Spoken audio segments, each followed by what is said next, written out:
नमस्कृत्य नरं चैव नरोत्तमं देवीं सरस्वतीं व्यासं ततो जयमुदीरयति एकपलिता लगेले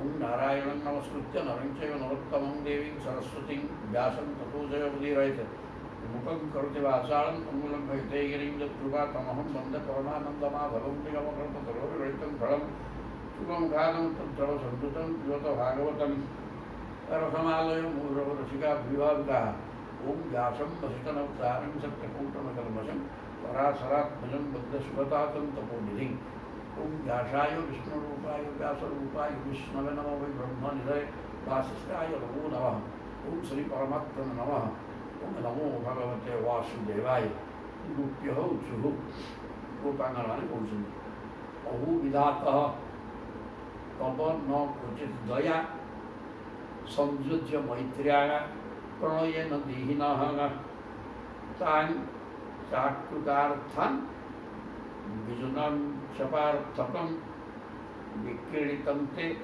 अर्भकचेष्टितं यथा पहले वो विधातः तब न क्वचित् दया पहले ये विधाता कैसे गोपियाँ ने कृष्ण विरह कातर रही कांदिगिरी कहते बोले ये विधाता तब न क्वचित दया तो दया ही टिके नहीं संयोज्य मैत्र्या मित्रता भाव को नहीं संजोग करी प्रणयेन दीहिना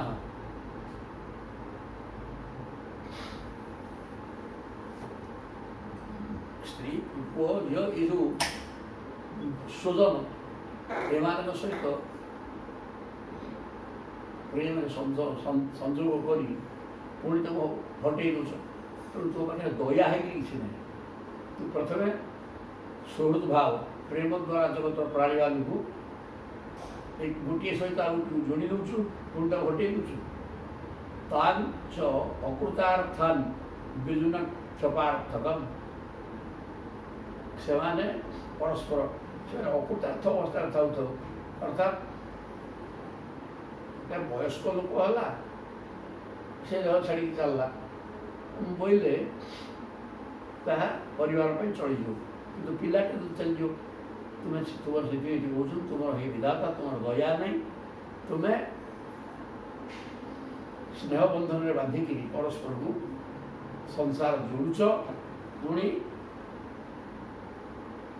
मन तृप्ति न हो संसार हटई नहीं विक्रीडितं ते तुम खेलटा अर्भक चेष्टितं यथा टिकी पिला जमी खेलती कौन दुकान दवा आस सब विभिन्न प्रकार जिन सजाड़ी थोई ये दुकान आरंभ होगा किणा बिका चलला 10-15 मिनट चलला फिंगी नहीं पड़े ठीक सेमती पिला खेल भाया तुम्हें ये संसार को खेल घर सजई देश क्या सहित कहार जोग कर दौच तो तृप्त न हो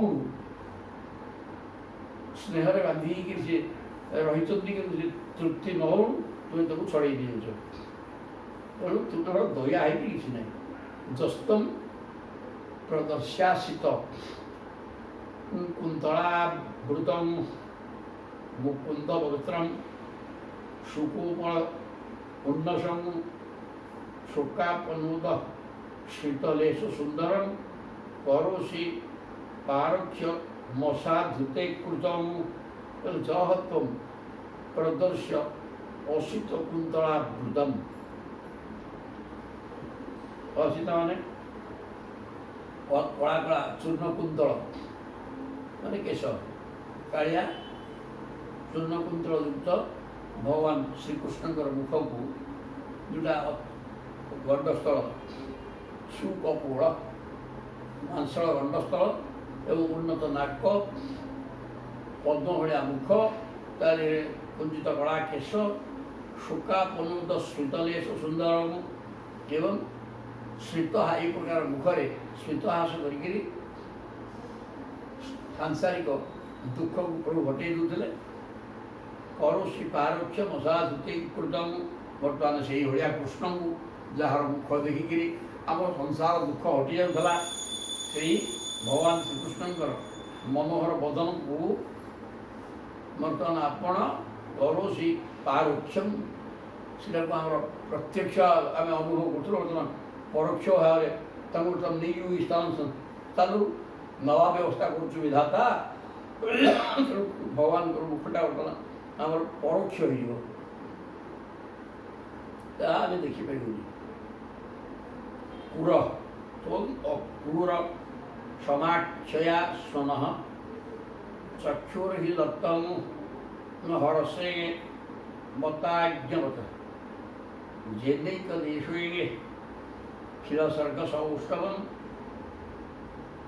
तोदीय मुद्राक्ष्म वयम मधुद्विषान तो पाखे जाणगलु क्रूर अक्रूर समाक्षया स्मन चक्षुर्हि दत्तम हरसे मताज्ञवत अरे बापा तो ना कौन अक्रूर रही अक्रूर तो क्रूर तुम अक्रूर कौन दोष ना यह हूँ तोरी क्रूरता क्रूर तुम अक्रूर समाक्षया अक्रूर कौन दोष ना क्रूर हूँ तू विधाता सत कह गले तू ही यहाँ अक्रूर नाम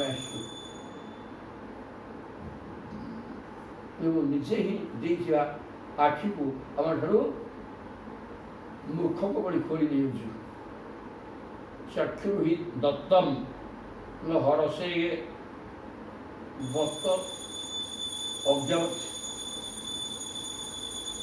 अक्रूर समाक्षया अक्रूर रूप प्रकृति अक्रूर क्रूर नुहति अक्रूर रूप धरिकी तू ही विधाता आसिक पहुँचुठी क्रूर तू ही क्रूर चक्षुर ही दत्तम हर से मताज्ञवत आमको तू आखि दे कि बर्तमान सी आखि की खोली नहीं जाऊँ जैनिक देशे अखिल सर्ग सौष्ठव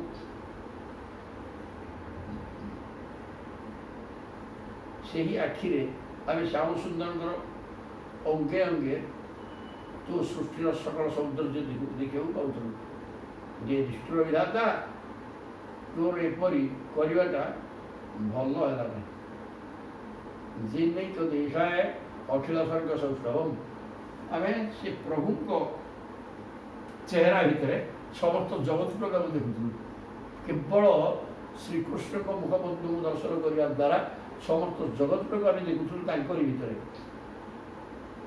बर्तमान आम आखि आगु नहीं जाऊँ तेणु करोषि पारुख्यम असाधुते कृतम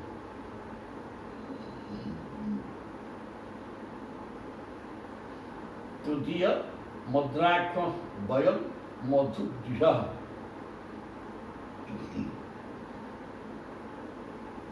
हे निष्ठुर विधाता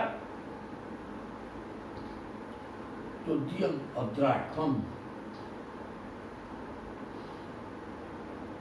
सकल सौंदर्य देखा पाऊँ अरे निष्ठुर विधाता तोर एपरी करवा आदौ भल हला नहीं ये कथा गोपांग मैंने कहते न नंद सूनु क्षणभंग सौहृद समीक्षते न सुकृतात्पुरावत विहाय गेहान स्वजनान सुतान पतिन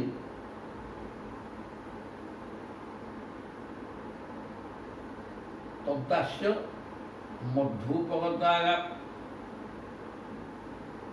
मध्योपगता नवप्रिय रिहाय न नंद सूनु क्षणभंग सौहृद नुआ नुआ लोक सहित प्रीति करवाटा एथर नंदनंदन श्याम सुंदर अभ्यास नंद सूनु कि नंदनंदन भगवान कृष्ण क्षणभंग सौहृदम तर सुहृद भावटा स्थायी नुहे क्षणभंग समीक्षते न सुकृतात्पुरावत ଦେଖିଲ ତାଙ୍କର ସେଇ ସୌହାର୍ଦ୍ଦ୍ୟ, ତାଙ୍କର ସେଇ ପ୍ରେମ ଗୋଟିଏ କ୍ଷଣ ଭିତରେ କୁଆଡ଼େ ଉଭେଇଗଲା। ବିହାୟ ଆମେ ସବୁ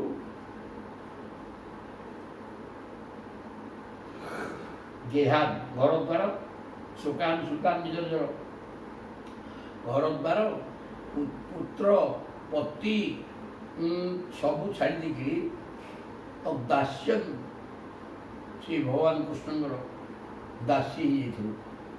ଅଧୂପବତା ନବପ୍ରିୟ।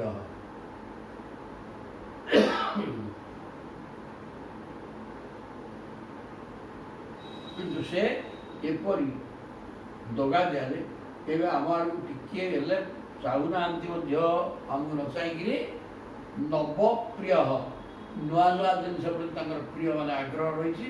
ତେଣୁ ଆମକୁ ଛାଡ଼ିକିରି ଦ୍ୱାରା ନୂଆ ସଖୀ ପିଲା ଅନ୍ୱେଷଣରେ ବାହାରିଲେ। କାହିଁକିନା ଆମେ ସବୁ ଛାଡ଼ି ଦେଇଛୁ ତାଙ୍କୁ ଦର୍ଶନ କରିବା ପାଇଁ, ତାଙ୍କ ପାଖକୁ ଆସିଯାଇଥିଲୁ ସବୁ ଛାଡ଼ି ଦେଇକିରି, କିନ୍ତୁ ସେ ବର୍ତ୍ତମାନ ଆମକୁ ଛାଡ଼ିକି ପଳେଇବାକୁ ବସେଇବେ। ତେଣୁ ଏଇ ନନ୍ଦନନ୍ଦନଙ୍କର ନନ୍ଦନନ୍ଦନ ଭଗବାନ ଶ୍ରୀକୃଷ୍ଣଙ୍କର ସୁହୃଦ୍ଭାବଟା କ୍ଷଣଭଙ୍ଗୁର ବା କ୍ଷଣସ୍ଥାୟୀ ଅଟେ। କାରଣ ସମୀକ୍ଷତେ ନ ସୁକୃତା ପୁରାବତ,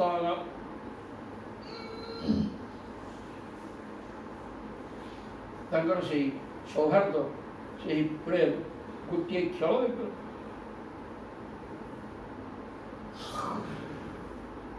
ସୁହୃଦ୍ଭାବଟା ମୁହୂର୍ତ୍ତକ ମଧ୍ୟରେ କୁଆଡ଼େ ଉଡ଼ି ଯାଉଛି। ଆମେ ଘର ଦ୍ୱାର, ନିଜ ନିଜର ଘର ଦ୍ୱାର, ପିଲା ସ୍ୱାମୀ ସମସ୍ତଙ୍କୁ ଛାଡ଼ି ଦେଇକିରି ପ୍ରଭୁଙ୍କର ଶରଣାଗତ ହେଇଯିବୁ। କିନ୍ତୁ ସେ ବର୍ତ୍ତମାନ ନୂତନ ନୂତନ ବ୍ୟକ୍ତି ବି ପ୍ରେମ କରିବା ଲକ୍ଷ୍ୟରେ ଆମକୁ ମୁହୂର୍ତ୍ତକ ମଧ୍ୟରେ ଛାଡ଼ି ଦେଇକି ଚାଲିବାକୁ ଚିନ୍ତା କରୁଛନ୍ତି। ସୁଖମ ପ୍ରଭାତା ରଜନୀୟ ମାସିଷ ସତ୍ୟା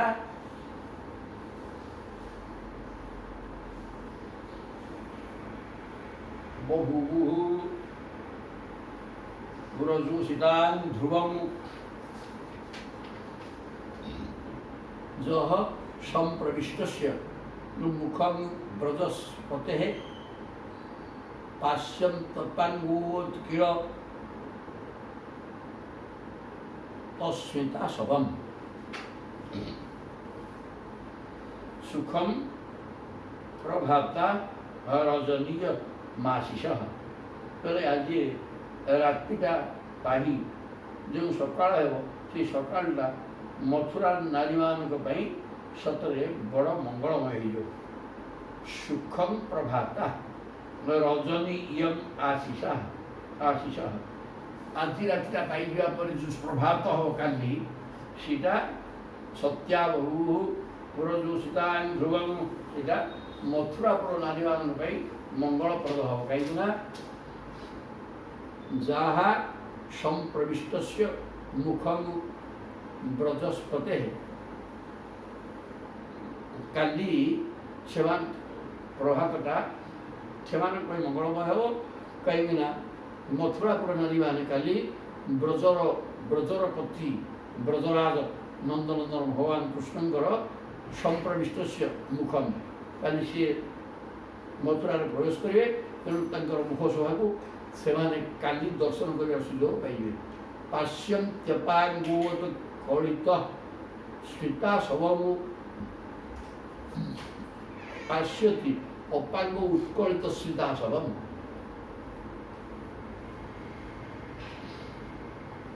ବର୍ତ୍ତମାନ ଶ୍ଵେତ ମୁହଁ, ଶ୍ଵେତହାସଯୁକ୍ତ ମୁଖରେ ବଙ୍କେଇ ଚାହୁଁଥିବା ସେ ଭଗବାନଙ୍କର ମୁଖପଦ୍ମକୁ କାଲି ସେମାନେ ପିଇ ପକାଇବେ। ତେଣୁ କାଲି ସକାଳଟା, ଆଜି ରାତିଟା ଘଟିଗଲା ପରେ କାଲିର ସକାଳଟା ମଥୁରାପୁର ନାରୀମାନଙ୍କ ପାଇଁ ମଙ୍ଗଳପ୍ରଦ ହେବ। କାରଣ ସେମାନେ କାଲି ସକାଳେ ନନ୍ଦନନ୍ଦନ ବ୍ରଜରାଜ ଭଗବାନ ଶ୍ରୀକୃଷ୍ଣଙ୍କର ଶ୍ଵେତହାସ ଏବଂ ବାଙ୍କ ଚାହାଣୀଯୁକ୍ତ ମୁଖପଦ୍ମକୁ ଦର୍ଶନ କରିବେ।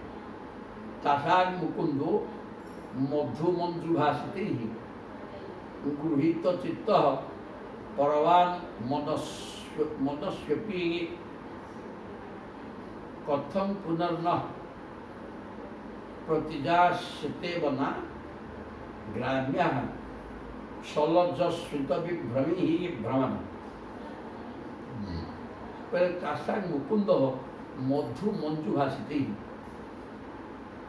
मुकुंद भगवान कृष्ण से अत्यंत मधुर मंजुर मंधुर मधुर एवं चिताकर्षक भाषण देवे मान अनेक कथा कहे गृहीत चित्त से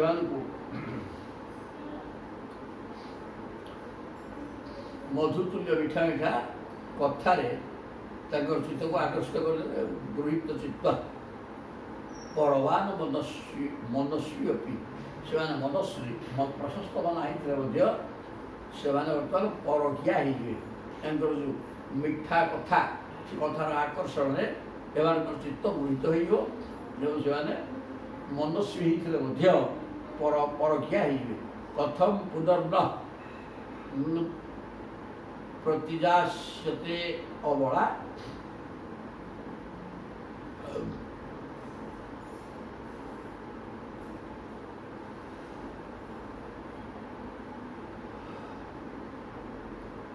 पुनर्नः प्रतिजास्यते अबला ग्राम्या सलज्जस्वित विभ्रमी भ्रमण।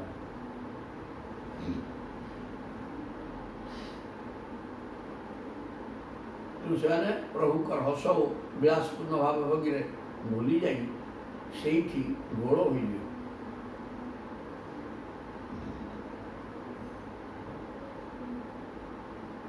तक हो से आम परी गाउली गौरणी गुड़ा पाखक आउ कहीं फेरबे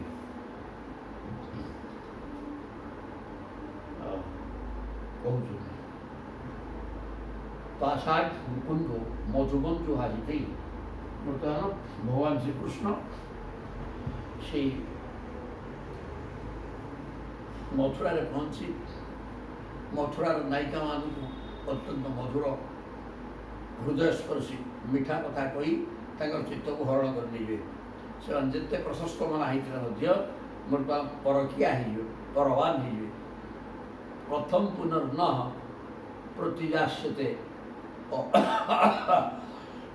आम गाउली गौड़ी गौड़ पिला गुड़ाक से टाउन झील तेणु से सौंदर्य देखी प्रभु आमको कहीं पचार सलज्ज स्वित विभ्रमी भ्रमण से लाजुआ लाजुआ हस एवं विलास चेष्टा को देखी प्रभु प्रति आकृष्ट हो आमर आम गाँवलिया गौड़ पिला आमको कहीं मन रखिए आम पाक कहीं आसवे कथा कह अद्य ध्रुवम तत्र दृशु भविष्यते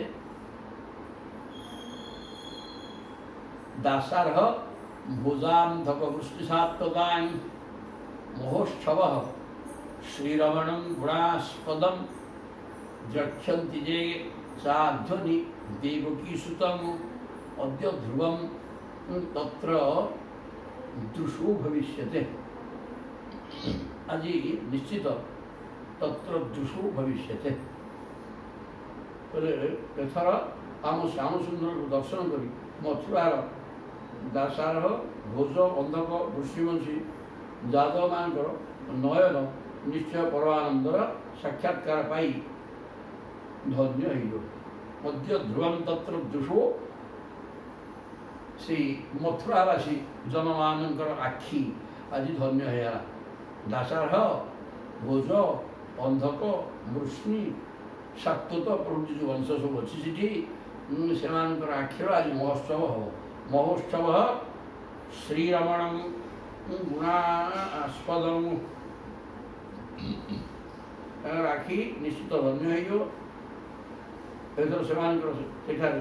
विराट उत्सव हो धन्य हो मथुरा जाऊा बेले बाटर जो मैंने आमर रमारमण गुणसागर नटनागर देवकी नंदन श्याम सुंदर को दर्शन कले से धन्य हो महोत्सव श्रीरमणम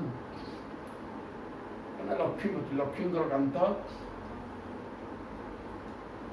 गुणस्पदम सद्गुणर आधार रक्षन्ति जे चाध्वनि देवकी सुत देवकी नंदन भगवान श्रीकृष्ण को श्रीकृष्ण जाऊा और बाटर जो मैंने देखिए सेवानकर महोत्सव हो बाटर तो जी ना जो मैंने बाटर जाऊा कृष्ण को देखिए से आखि धन्य हो मन आनंद परिपूर्ण हो माँ एक विधस्य अकरुणस्य नाम नामभूत अक्रूर इत्येगे तदतीव दारुणः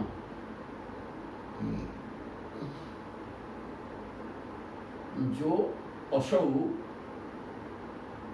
अनिश्वास्य सुदुःखितं जनम प्रियात प्रियम नश्यति पारम धनः माँ एतत् विधस्य अकरुणस्य नाम अरे ये अक्रूरा तार दोष नहीं करो अरे ये लोकटा एतत् विधस्य अकरुणस्य ये भाया निर्दय लोकर नाटा अक्रूर केमी दिगला कि तो कामुटियार क्रूर कर्मा सी आम आखि खोल आसी आमर प्रियतम भगवान श्रीकृष्ण को आम आखि सामने नहीं जावाक व्यवस्था करुवा व्यक्तिटा ये तो करुणाविहीन दयाहीन ही यार दया ना या ना केमी अक्रूर अतीव दारुण ये कथा अत्यंत दारुण भयंकर कथा जो असौ अनाश्वास्य सुदुखित जनम आम मैंने अत्यंत दुखिता आम मान आश्वासन देकी जीवन कथा कहता से कथा भी करनी दुखित लोक गुड़ा को प्रियात प्रियम आमर जिते प्रिय वस्तु अच्छी सब श्रीकृष्ण होती प्रियतम निश्चित परम धन ये नहीं पड़े तेणु यार इटा दयाविहीन या नाटा ए प्रकार किए देला अक्रूर भयंकर यार कार्यकलाप यार काम है क्रूर निष्ठुर दयाविहीन या अक्रूर किए से देला अनिश्वास्य आम बर्तमान दुखित लोक दीर्घ निश्वास लगे आम पीड़ा ठार जिते प्रिय वस्तु अच्छी सब प्रियतम वस्तु हूँ प्रभु ताकू ये नहीं जो पड़े अनार्द्र धी एष समास्थित रथम तमन्नमी तरयन्ति दुर्मदा गोपा अनुभिः स्थविरी उपेक्षितं दैवं च नोद्य प्रतिकूलमिहते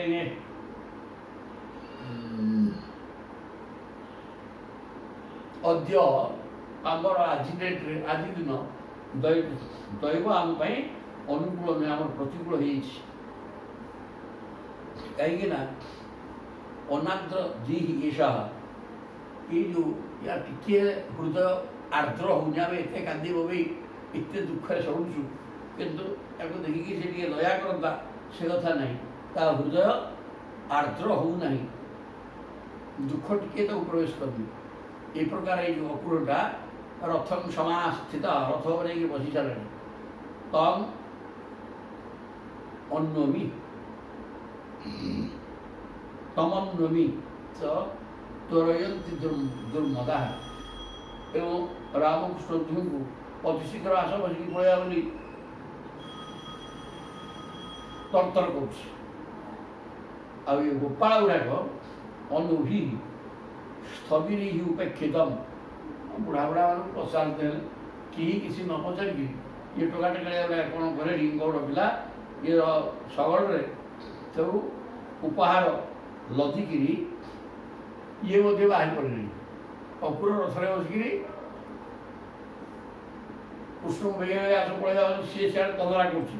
ତେଣୁ ଆଜି ଆମର ଭାଗ୍ୟ ଅନୁକୂଳ ନୁହେଁ, ଦୈବ ଆମେ ପ୍ରତିକୂଳ ଅବସ୍ଥାରେ ଅଛି, ଯାହାଫଳରେ ଏସବୁ ଘଟଣା ଘଟିଲାଣି। ଏସବୁ ବାହାରି ସାରିଲେଣି ନା, ଘଟଣା ଘଟିବେ। ତେଣୁ ନିବାରୟାମ ସୌପେତ୍ୟ ମାଧବମ୍।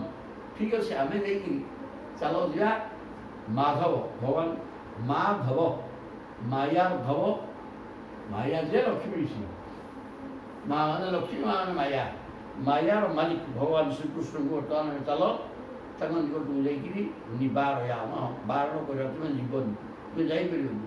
ଠିକ୍ ନ ଅକରିଷ୍ୟନ କୂଳ ବୃଦ୍ଧ ବାନ୍ଧବା, ଆମ କୂଳର ବୃଦ୍ଧ ଏବଂ ବନ୍ଧୁବାନ୍ଧବ ମାନେ ଆମର କଣ କରିବେ ଦେଖିବା। ଆଉ ସେ କ'ଣ ଆମ କୃଷ୍ଣ ନୁହଁ ନା କ'ଣ? ତେଣୁ ଆମେ ଯାଇକି ଚାଲ ସିଧାସଳଖ ପ୍ରତିବାଦ କରିବା, କିଏ ଆମକୁ କ'ଣ କହୁଛି ଆମେ ଦେଖିବା। ଏ କଥା ଗୋପାଙ୍ଗମାନେ ପରସ୍ପର ଆଲୋଚନା କରୁଛନ୍ତି।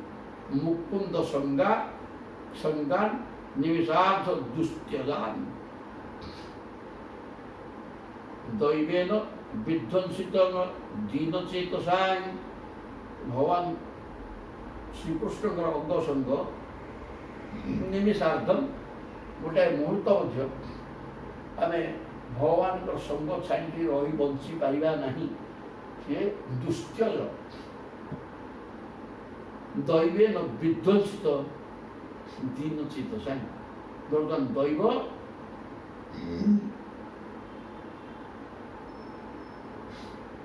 ଦୁର୍ଭ୍ୟ,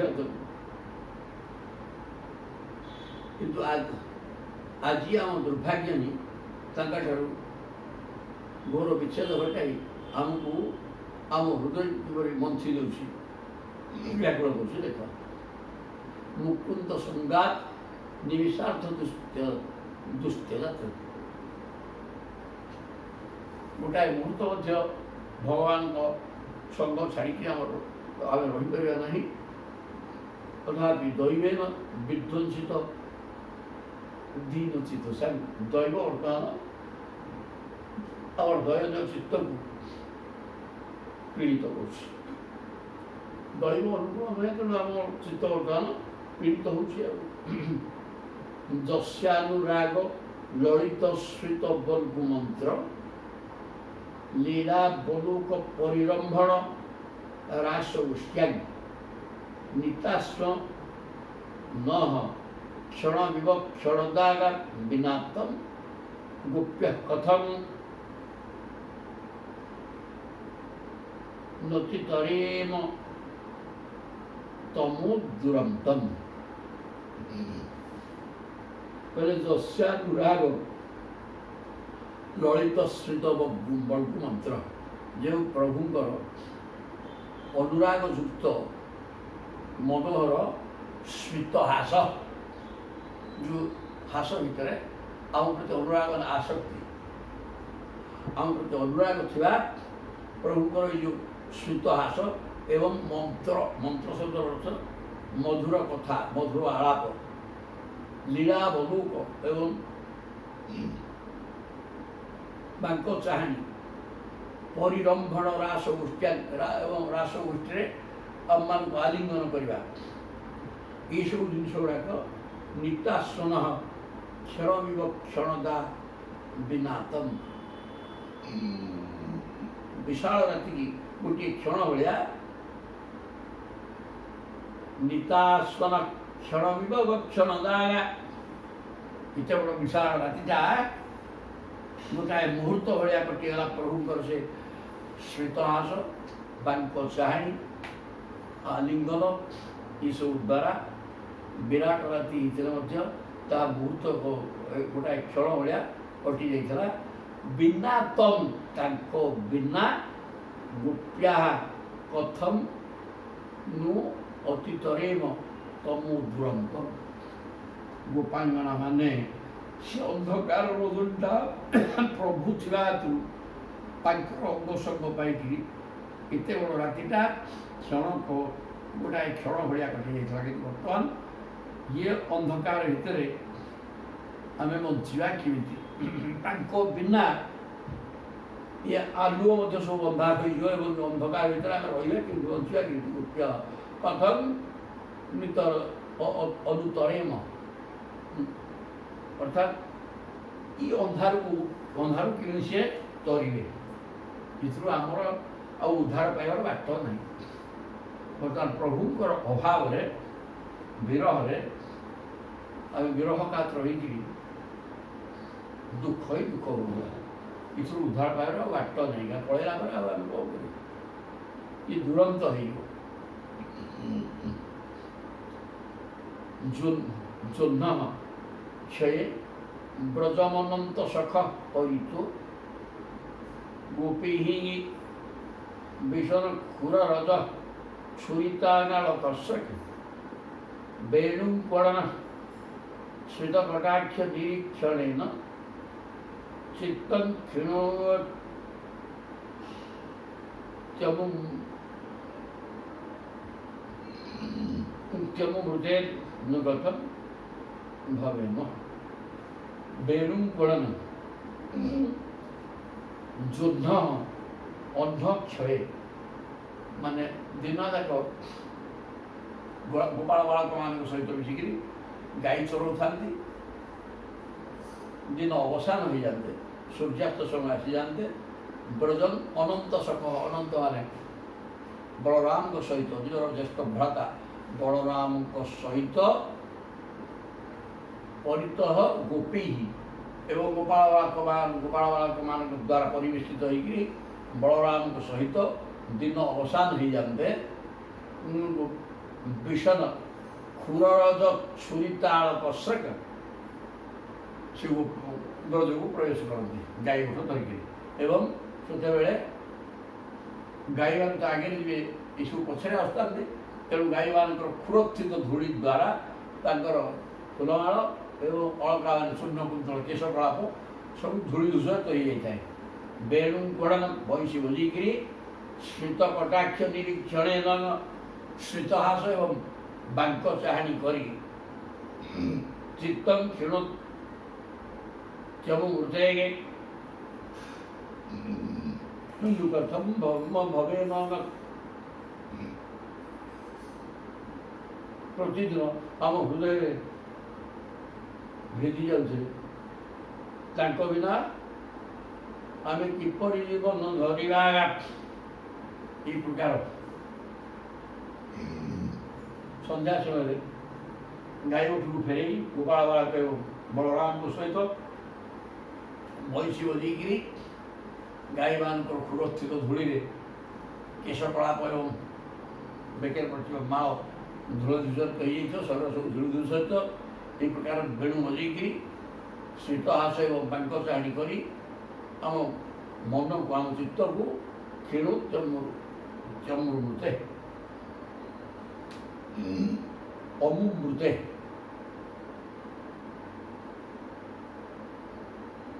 ଆମ ହୃଦୟରେ ଭେଦି ଯାଉଥିଲେ ସତେ।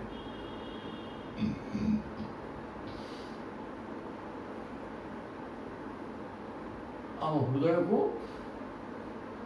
ମାନସାଣୀ କରିକି ଆମ ହୃଦୟ ଭିତରେ ପ୍ରବେଶ କରି ଯାଉଥିଲେ। ତାହେଲେ ଏ ପ୍ରକାର କମନୀୟ ରୂପକୁ ଆମେ ସବୁଦିନ ଦେଖିକି ତାକୁ ଆମ ହୃଦୟ ଭିତରେ ଧରି ରଖୁଥିଲେ। କିନ୍ତୁ ବର୍ତ୍ତମାନ ସେ ସୁଯୋଗ ଆମକୁ ଆସିବନି, ଯେ ପଳେଇବ ହବ। ଶ୍ରୀ ସୁଖବାସନ ସୁଖଦେବ କହୁଛନ୍ତି ପରୀକ୍ଷିତଙ୍କୁ ଏବଂ ବ୍ରୁବାଣା ବିରହାତୁରା ଭୃଜଂ ବ୍ରଜସ୍ତ୍ରିୟ କୃଷ୍ଣ ବିଷକ୍ତ ମାନସା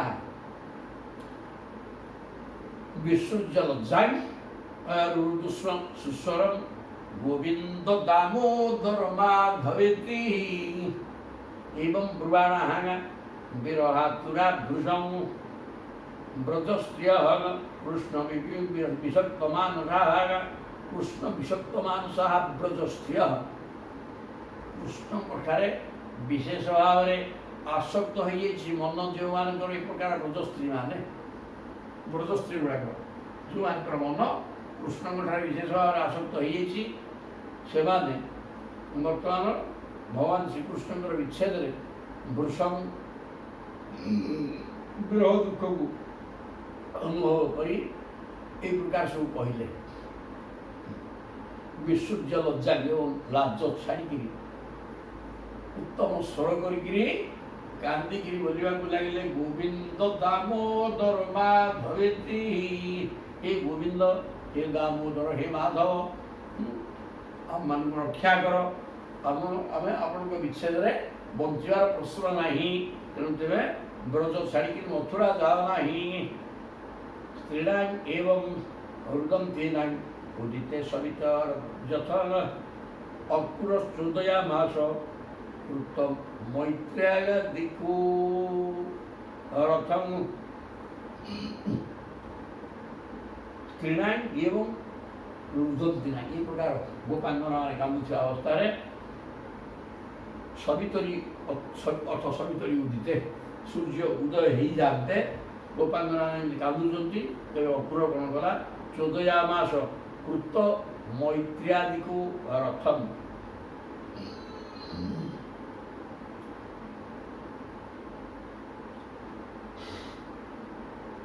ସୂର୍ଯ୍ୟୋଦୟ ହୋଇଗଲା। ଅକୁର ସନ୍ଧ୍ୟା ବନ୍ଦନା ଆଦି ନିତ୍ୟକର୍ମ ସାରି କୃଷ୍ଣ ବଳବାନଙ୍କ ସହିତ ରଥରେ ବସି ରଥ ଚଳାଇଲା। କୃତ ମୈତ୍ରାଦିକୁ ରଥ, ମୈତ୍ରାଦିକ ମାନେ ସନ୍ଧ୍ୟା ବନ୍ଦନା ସବୁ ତୁଟେଇକିରି ରଥରେ ପ୍ରାଣ କୁସୁମ ହେଇକି ଚାଲିଲା। ଗୋପାହ କମ୍ ଅନ୍ନ ସଜ୍ଜନ୍ତ ନନ୍ଦାଦ୍ୟା ଶଗଟି ସ୍ତତଃ। ତାପରେ ଶଗଡ଼ ଧରିକିରି ଗୋପାଳ ମାନେ ଏବଂ ନନ୍ଦ ପ୍ରଭୃତି ପଛେ ବସେ ଯିବାର ବ୍ୟବସ୍ଥା କଲେ।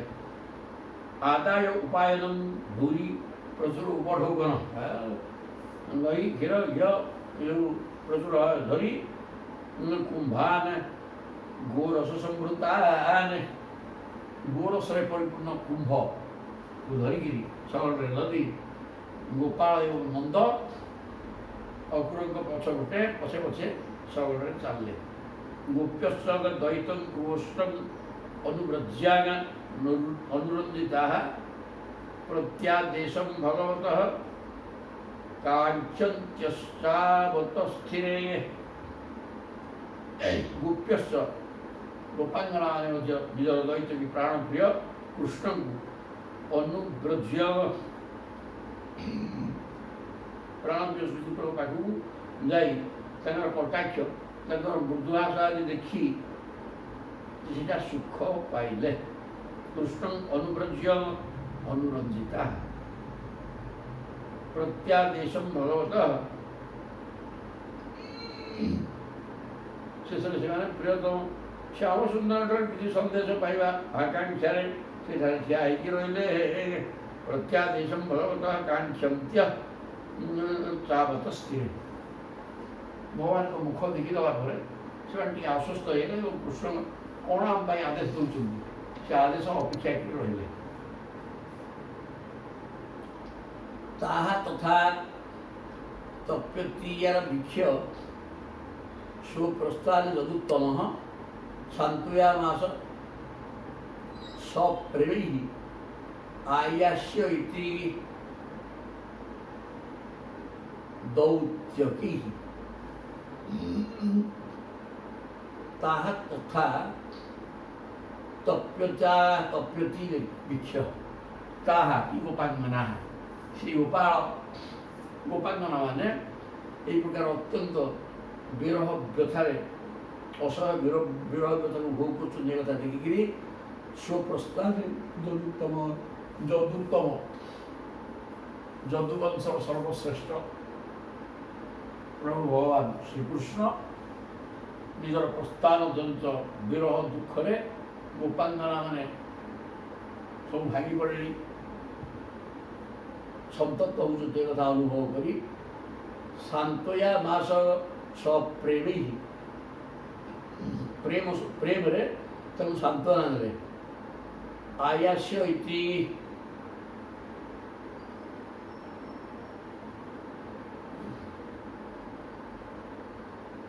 ଦୌତ୍ୟକୈଃ।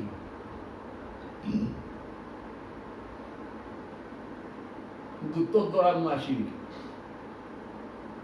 ବୋଲି ପ୍ରେମ ସନ୍ଦେଶ ଦେଇ ସେମାନଙ୍କର ଧୈର୍ଯ୍ୟ ଦେଲେ।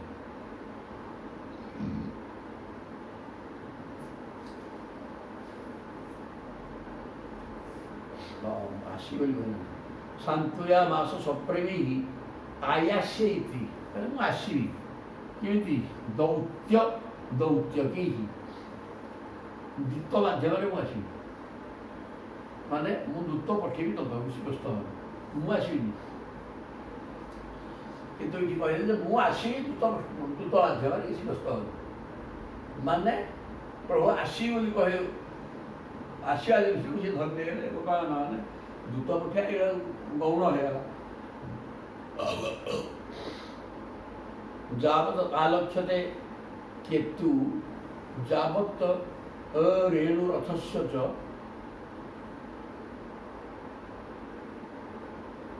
अनुप्रस्तापितात्मानः लेख्यानिव उपलक्षिताः।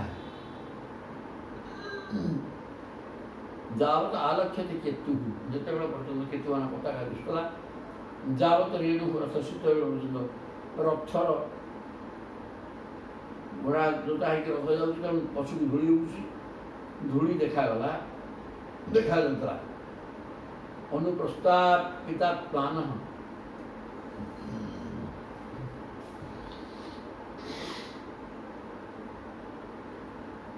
ପରେ ମଧ୍ୟ ଗୋପୀମାନେ ସେହି ଆଡ଼କୁ ଚାହିଁକି ରହିଥିଲେ। ରଥର ଧ୍ୱଜା ଓ ରଥ ଚକ୍ରରୁ ଉଠୁଥିବା ଧୂଳି ଦେଖାଯାଉଥିବା ପର୍ଯ୍ୟନ୍ତ ସେଠାରେ ସେମାନେ ଚିତ୍ର ପ୍ରତିଭା ଭଳିଆ ଲାଗିକି ରହିଯାଇଥିଲେ। ଲେଖ୍ୟା ନିବୁ ଅଲକ୍ଷିତା, ଆଲେଖ୍ୟ ମାନେ ଚିତ୍ରରେ ଲେଖା ହେଇଥିବା, ସତେ ଯେମିତି ଚିତ୍ର ହେଇଛି ବା ପ୍ରକୃତ ମୂର୍ତ୍ତି ନୁହେଁ, ଜୀବନ୍ତ ମୂର୍ତ୍ତି ନୁହେଁ, ଚିତ୍ରରେ ଲେଖା ହେଲା ଭଳିଆ ସ୍ଥିର ହେଇକିରି ଯେତେବେଳେ ବାଟ ପର୍ଯ୍ୟନ୍ତ ଧୂଳି ଦିଶୁଥିଲା ଏବଂ ରଥର ପତାକା ଦିଶୁଥିଲା, ସେଇଠି ଚାହିଁକି ଠିଆ ହେଇଥାନ୍ତି। ତାହା ନିରାଶା ନିବୃତୁ ଗୋବିନ୍ଦ ବିନିବର୍ତ୍ତନେ, ସେମାନେ ହତାଶ ହେଇଗଲେ। ପ୍ରଭୁ ଚାଲିଯିବା ପରେ ନିବୃତୁ ଗୋବିନ୍ଦ ବିନିବର୍ତ୍ତନେ, ଭଗବାନ ଶ୍ରୀକୃଷ୍ଣ ନ ଆସିଲେ ମଧ୍ୟ ସେମାନେ ଫେରିବାକୁ ବାଧ୍ୟ ହେଲେ। ଭଗବାନଙ୍କୁ ତ ଅଳ୍ପ ନେଇକି ପଳେଇଲା, ସେ ଆସିବାର ପ୍ରଶ୍ନ ନାହିଁ, ତେଣୁ ସେ ବାଧ୍ୟ ହେଇକିରି ସମସ୍ତେ ଘରକୁ ଫେରିଲେ। ବିଶୋକା ଅହନି ନିନ୍ୟୁଃ ଗାୟନ୍ତ୍ୟଃ ପ୍ରିୟଚେୟ ସ୍ଥିତଂ, ଏବଂ ସେମାନେ ଶୋକ ରହିତ ହେଇଗଲେ। ଅହନି ନିନ୍ୟୁଃ, ଦିନ ଗୁଡ଼ାକ ଭଗବାନ ପ୍ରିୟତମ ଭଗବାନ ଶ୍ରୀକୃଷ୍ଣଙ୍କର କଥାକୁ ଗାନ କରିକିରି ଦିନକୁ ଅତିବାହିତ କରୁଥିଲେ। ଭଗବାନ ଅପି ସମ୍ପ୍ରାପ୍ତଃ ରାମ ଅକ୍ରୋଧୁତଃ ନୃପ, ସୁଖଦେବ କହୁଛନ୍ତି ପରୀକ୍ଷିତଙ୍କୁ, ହେ ରାଜନ, ଭଗବାନ ମଧ୍ୟ କୃଷ୍ଣ ରାମ ଅକ୍ରୋଧୁତ, ଅକ୍ରୁର ଏବଂ ରାମଚନ୍ଦ୍ରଙ୍କ ସହିତ ଯାଇକି ପହଞ୍ଚିଗଲେ। କୋଉଠି? ମଥୁରାରେ। ରଥେନ ବାୟୁବେଗେନ କାଳିନ୍ଦୀ ମଘନାଶିନୀ,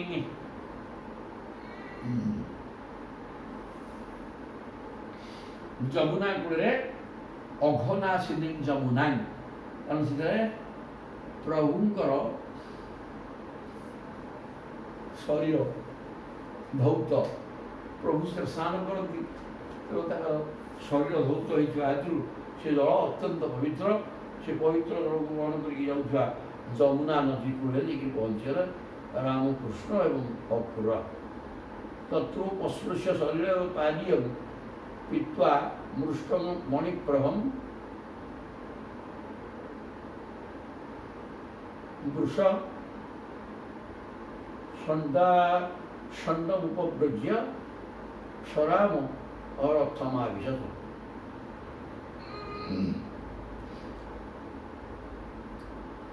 ତାପରେ ସେଠି ଯମୁନା କୂଳରେ ପହଞ୍ଚିବା ପରେ ତାହା ମୁହଁ ହାତ ଧୋଇ ଦେଇ ପାଣି ଆଗ ପିଇ ପକାଇଲେ। ମଣି ପ୍ରଭମ, ମଣି ଭଳିଆ ଅତ୍ୟନ୍ତ ଉଜ୍ଜଳ ଗୋଳିଆ ହେଇନଥିବା ପରିଷ୍କାର ଜଳକୁ ପାନ କରି ପକାଇଲେ। ପିଇ ପକାଇଲେ। ପିଇ ସାରିକିରି ବୃଷ ଷଣ୍ଡ ମୁପବ୍ରଜ୍ୟ, ବୃକ୍ଷ ଷଣ୍ଡ ମୁପବ୍ରଜ୍ୟ, ବୃକ୍ଷ ଷଣ୍ଡ ମାନେ ବୃକ୍ଷ ଗଛ ପରିପୂର୍ଣ୍ଣ ସ୍ଥାନ, ତେଣୁ ସେ ଛାଇ ହେଇଥିବ। ତେଣୁ ସେ ଯାଇ ସରାମ ରାମ ବଳରାମଙ୍କ ସହିତ ରଥମାରି ସତ ରଥରେ ବସିଲେ।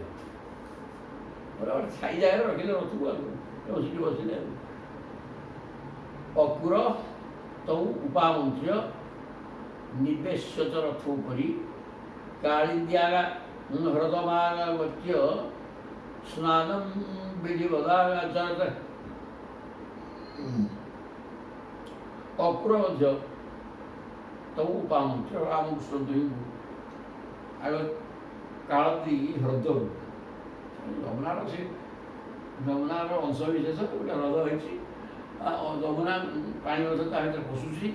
ଏଇ ପ୍ରକାର ଯମୁନା କୂଳରେ କାଳନ୍ଦୀ ହ୍ରଦରୁ ପାଣି ପିଇ ଦେଇକିରି ଗୋଟିଏ ଗଛ ଛାୟାରେ ରଥକୁ ରଖିଦେଲେ। ରାମକୃଷ୍ଣ ଦୁହେଁ ସେଥିରେ ବସିଲେ ଏବଂ ତାକୁ କ'ଣ କଲେ? ଅକୁର ନିବେଶ ରଥ ଉପରେ ତାଙ୍କ ଲୁଗାପଟା ସବୁ ଥୋଇ ଦେଇକି ଅକୁର ତଉ ଉପାମନ୍ତ୍ର୍ୟ ଅକୁର ରାମକୃଷ୍ଣଙ୍କର ଆଦେଶ ନେଇ କାଳିନ୍ଦ୍ୟା ହ୍ରଦମାଗତ, କାଳିନ୍ଦୀ ହ୍ରଦରେ ଯାଇକି ପହଞ୍ଚି ସ୍ନାନମ ବିଧିବଦାର ଚରତ, ଭଲକି ବିଧିପୂର୍ବକ ସ୍ନାନ କଲେ। ନିବଜ୍ୟ ତସ୍ମିନ୍ ଶରୀରେ ଜପନ ବ୍ରହ୍ମ ସନାତନମ ତା ଦେବ ଦଦୃଶେ ଅକୁର ରାମକୃଷ୍ଣ ସମନ୍ବିତ। କ'ଣ କଲେ? ବିଧିବତ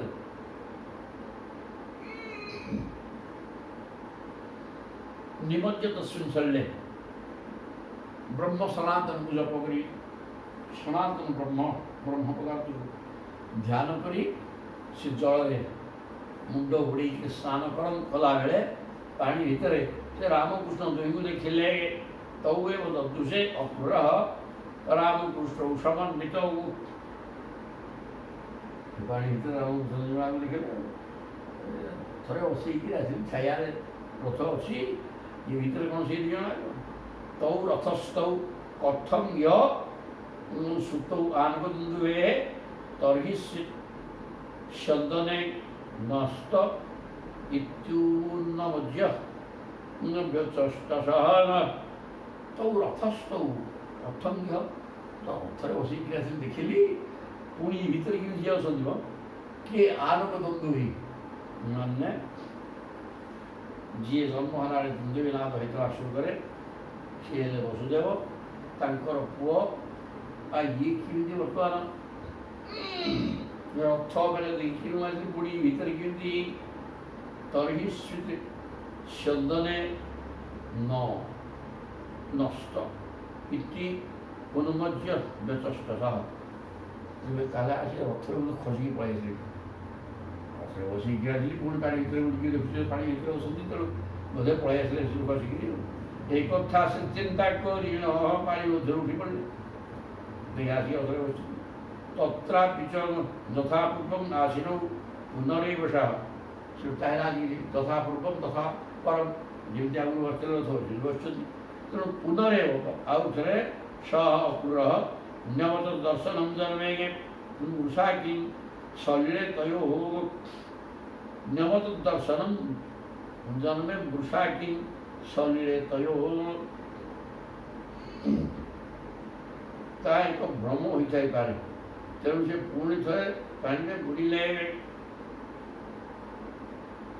ନ୍ୟମତ ଦର୍ଶନଂ ଜନ୍ମେ ମୃଷା କି ଶରୀରେ ତୟୋ। ପାଣି ଭିତରେ ତାଙ୍କୁ ଦେଖିଲି, ଏଇଟା ମିଛ ଥିଲା। ଦୁଃଖୀ ଓଝାଟା ଠିକ୍ ଅଛନ୍ତି, କିନ୍ତୁ ଭୂୟ ତତ୍ରାପି ଦ୍ରାକ୍ଷିତ ପାଣିରେ ବୁଡ଼ନ୍ତେ ପୁଣି ସେ ଭିତରେ ଦେଖିଲା ସ୍ତୂୟମାନ ବହିଶ୍ୱରଂ ସିଦ୍ଧ ଚାରଣ ଗନ୍ଧର୍ବି ଅସୁରୀ ନତ କଣ୍ଠରେ।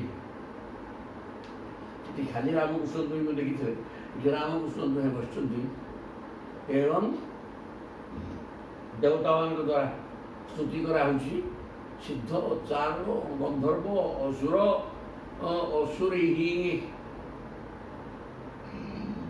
ନତ କଣ୍ଠ, ଏମାନେ ସବୁ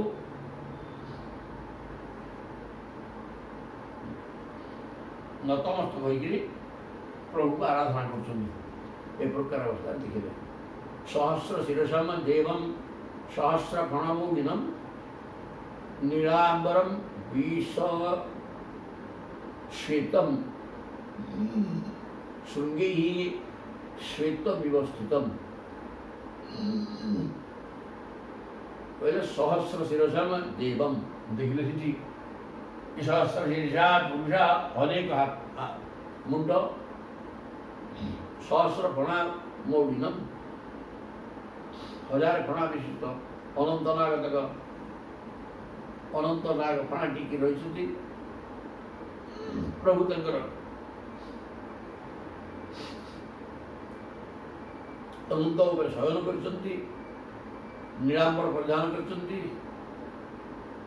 ବିଶ୍ୱଶ୍ଵେତମ ମୃଣାଳ ପଦ୍ମନାଳ ଭଳିଆ ଧଳା, ଶୃଙ୍ଗୀ ଶ୍ଵେତ ବିବସ୍ଥିତ,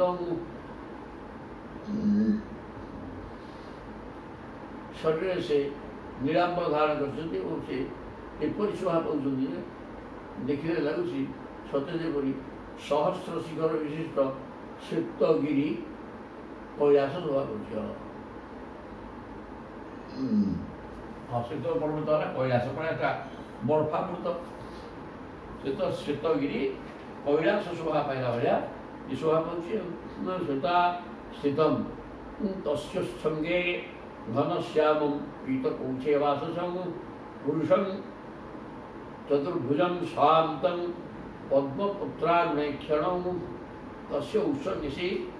ଅନନ୍ତ ନାଗଙ୍କ କୋଳରେ ଘନ ଭଳିଆ ଶ୍ୟାମଳ ବର୍ଣ୍ଣ, ମେଘ ଭଳିଆ କୃଷ୍ଣ ମେଘ ଭଳିଆ କଳା, ପୀତ କୌଶେୟବାସସଂ,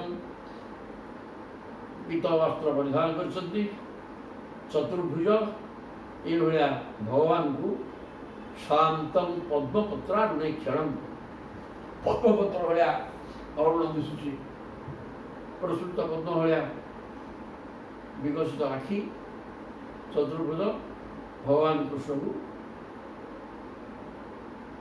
ଭଗବାନ ଅନନ୍ତଙ୍କ ଉପରେ ଶୟନ କରୁଛନ୍ତି। କଥା ଦେଖିଲେ ଚାରୁ ପ୍ରସନ୍ନ ବଦନଂ ଚାରୁହାସ ନିରୀକ୍ଷଣଂ, ଅତ୍ୟନ୍ତ ମନୋହର ମୁଖ,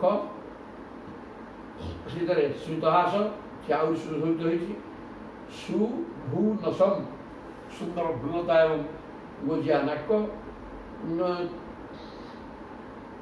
ଚାରୁ କର୍ଣ୍ଣମ, ଅତି ସୁନ୍ଦର କାନ, ସୁକପୋଳା ରୁଣାଧରମ, ଉପଯୁକ୍ତ କପୋଳ ଅଣ୍ଟସ୍ଥଳ ଏବଂ ଅରୁଣ ବର୍ଣ୍ଣର ଅଧର, ଅଧରାନ ନିମ୍ନ ଉଷ୍ଠ। ଏହା ସବୁ ପ୍ରଭୁଙ୍କର ରୂପ ବର୍ଣ୍ଣନା ହେଇଛି।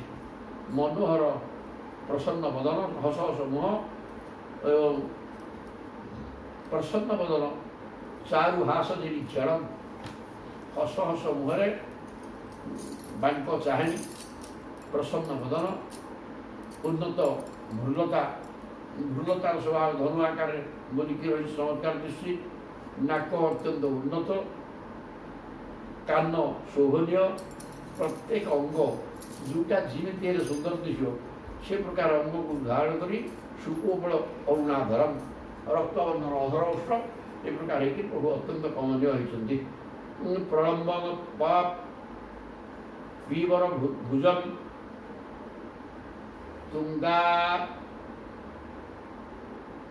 ତୁଙ୍ଗା ସୁରସ୍ଥଳ ଶ୍ରିୟଂ କମ୍ବୁକଣ୍ଠଂ ନିମ୍ନ ନାଭି ବଳିବତ ପଲ୍ଲବୋଦରଂ ପ୍ରଳମ୍ବ ପୀବର ଭୁଜଂ, ହାତ ଦୁଇଟା ଆଦାନୁଲମ୍ବିତ, ବହୁତ ଲମ୍ବା ହାତ, ସେ ମଧ୍ୟ ଅସ୍ଥି ଅସ୍ଥିଧର୍ମ ନୁହଁ, ବିବରଣରେ ପୃଥୁଳ, ମାଂସଳ ଏବଂ ଆଦାନୁଲମ୍ବିତ ଲମ୍ବା ଲମ୍ବା ହାତ,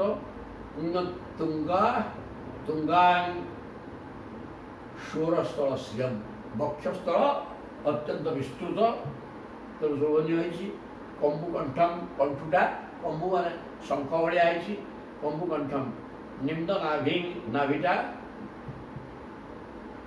ଉପରକୁ ନାଭିଟା ଉଠିକି ରହିଲେ ଅସୁନ୍ଦର, ନାଭି ଭଉରୀ ଭଳିଆ ଆବର୍ତ୍ତ ଭଳିଆ ନିମ୍ନ ନାଭି ବଳିବତ ପଲ୍ଲବ ଧରମ୍, ଏବଂ ଉଦରରେ ତ୍ରିବଳି ଶୋଭା କରୁଛି, ସୁନ୍ଦର ରୂପ। ଆଉ ବୃହତ୍ କଟିତଟ ଶ୍ରୋଣୀ କର ଭୋରୁ ଦ୍ୱୟାନ୍ୱିତଂ ଚାରୁ ଜାନୁଯୁଗଂ ଚାରୁ ଜଙ୍ଘ ଯୁଗଳ ସଂଯୁତଂ, ବୃହତ୍ କଟିତଟ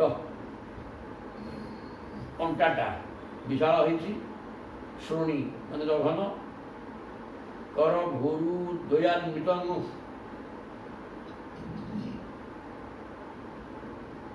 ଉତ୍ତୁଙ୍ଗ ବଳାଗଣ୍ଠି,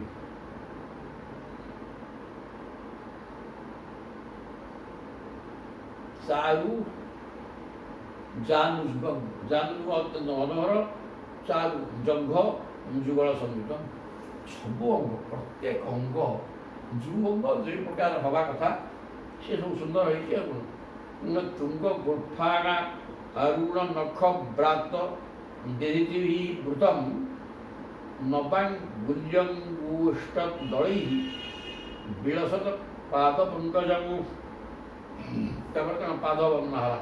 ପାଦ କ'ଣ ହେଇଛି? ତୁଙ୍ଗ ଗୁର୍ଫ ମାନେ ବଳା ଗଣ୍ଠି, ଗୋଟେ ଗଣ୍ଠି ଦୁଇଟା ଅଛି, ଯୋଡ଼ ଜଏଣ୍ଟ ଜାଗା, ପାଦଟା ଯୋଡ଼ା ହେଇଛି, ସେଇଟା ତୁଙ୍ଗ ଗୁର୍ଫ କୁହାଯାଏ, ବଳା ଗଣ୍ଠି।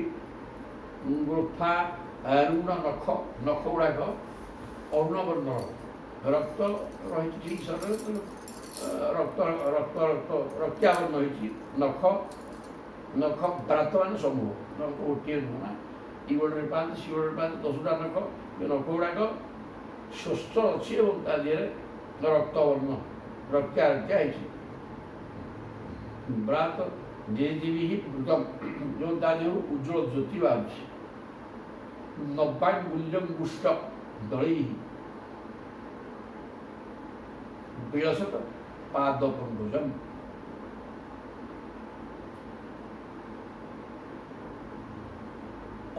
ଆଙ୍ଗୁଠି ଗୁଡ଼ିକ ସଦ୍ୟ ପ୍ରସ୍ଫୁଟିତ ପଦ୍ମ ଭଳିଆ ହେଇଛି। ପଦ୍ମ ଗୁଡ଼ାକ ଈଶ୍ୱର ଗୋଲାପୀ ବର୍ଣ୍ଣର ପାଖୁଡ଼ା, ତେଣୁ ସେ ପ୍ରକାର ରକ୍ତିମା ବର୍ଣ୍ଣକୁ ଧାରଣ କରୁଛି ଆଙ୍ଗୁଠି ଗୁଡ଼ାକ। ତେଣୁ 10ଟା ଆଙ୍ଗୁଠି ସଦାଇ ଯେମିତି ଗୋଟେ 10 ପାଖୁଡ଼ା ପଦ୍ମଟିଏ, 2ଟା ପଦ୍ମ, ପାଦ ପଦ୍ମ ଦୁଇଟାକୁ ବର୍ଣ୍ଣନା କଲେ ଏ ପ୍ରକାର କରି।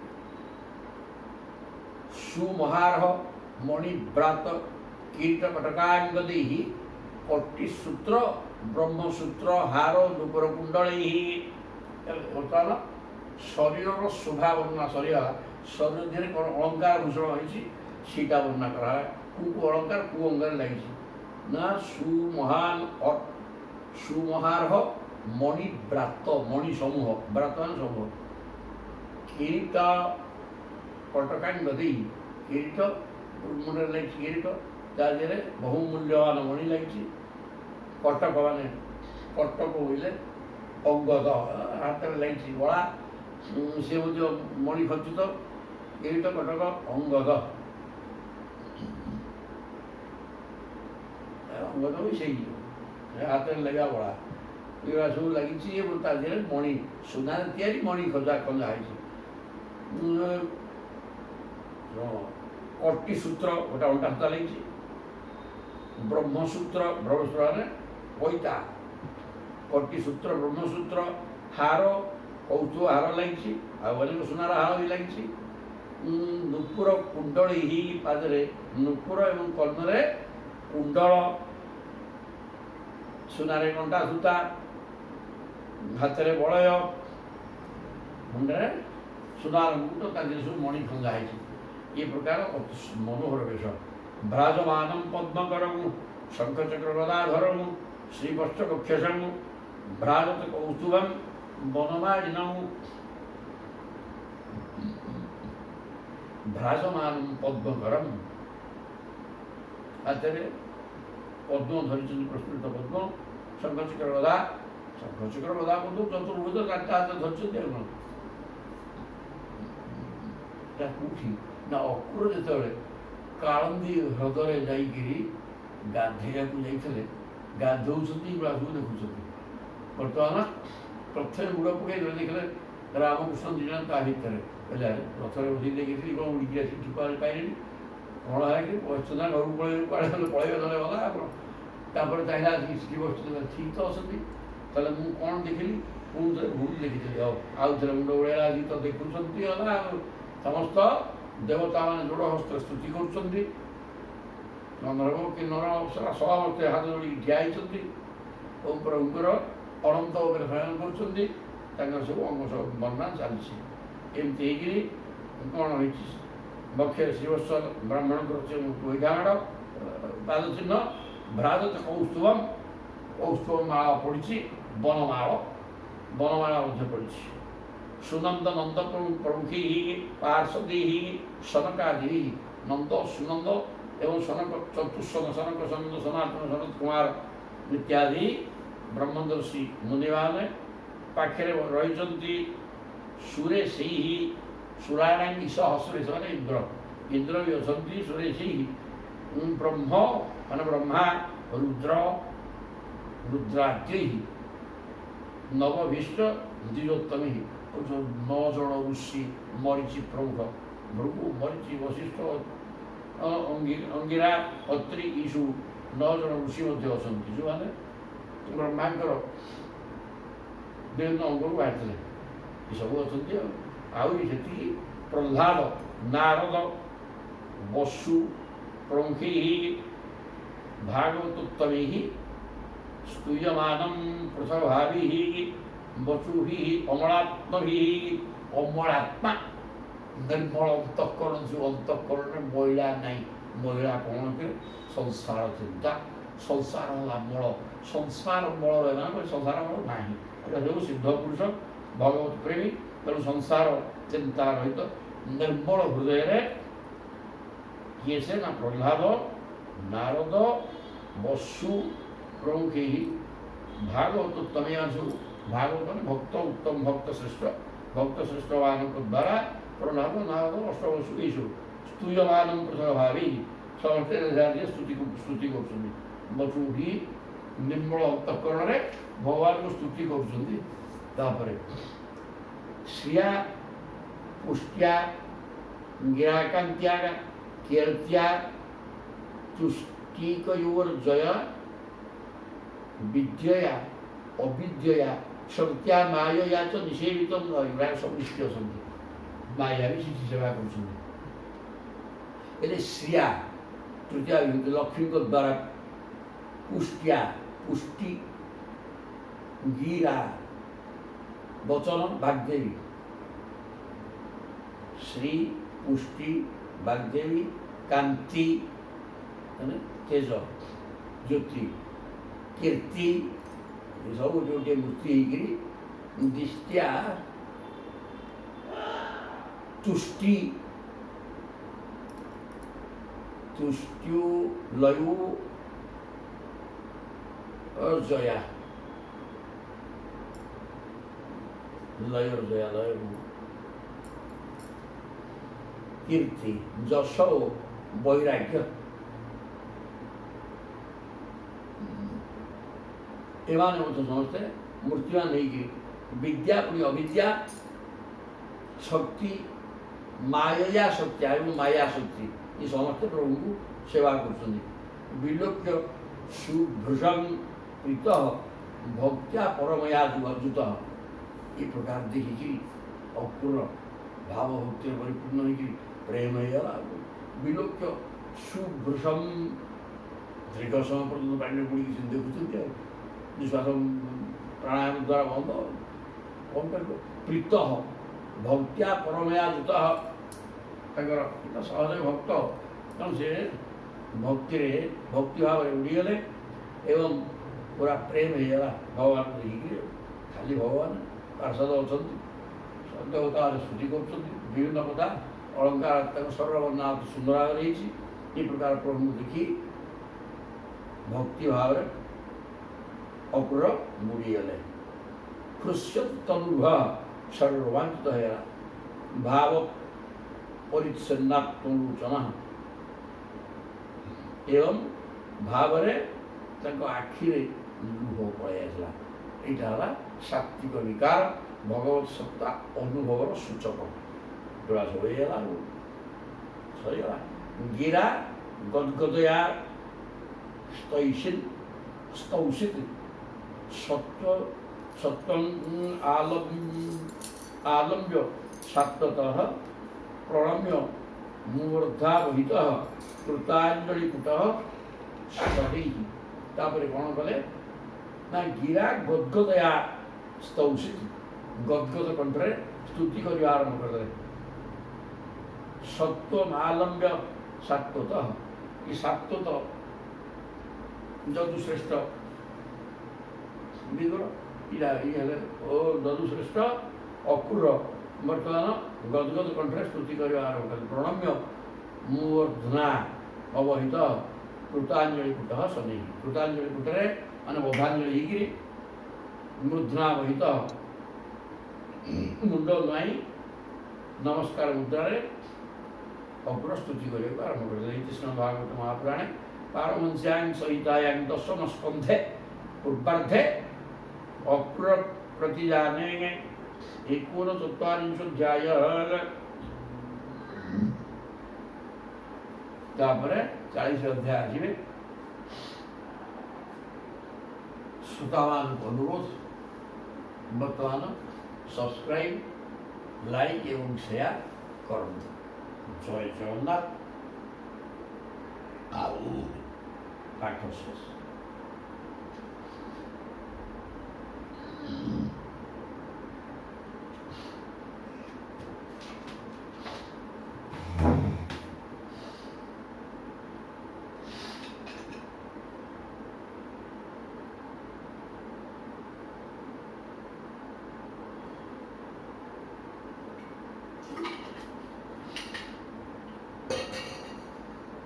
हे प्रभु,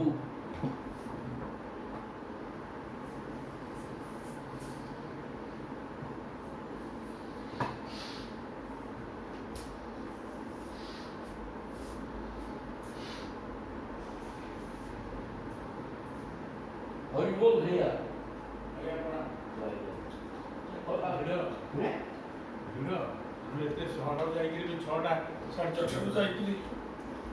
क्या है? हाँ चोर चोर चोर चोर छाड़ी देनी